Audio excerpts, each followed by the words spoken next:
Со години возеле камиони во Германија се воделе како вработени во јавното предпријатие комунална хигиена и земале плата, тврди градоначалничката на град Скопје Арсовска.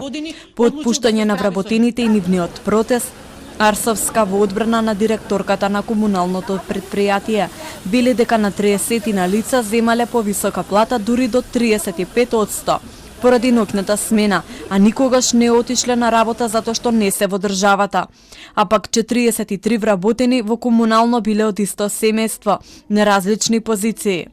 Арсовска изреволтирана тврди дека во предпријатието со години се работело со закани и притисоци, но правниот систем по 30 години веќе мора да функционира. Ако не е доволен аргумент за било кој во држава дека не смее ни еден човек да не доаѓа на работа и за истото да зима од граѓанските, од народните пари плата, тогаш ние имаме навистина сериозен проблем.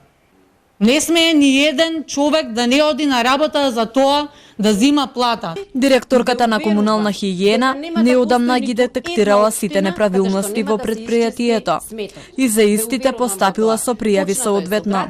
Уште пред неколку дена е известено и Министерството за внатрешни работи и јавното обвинителство.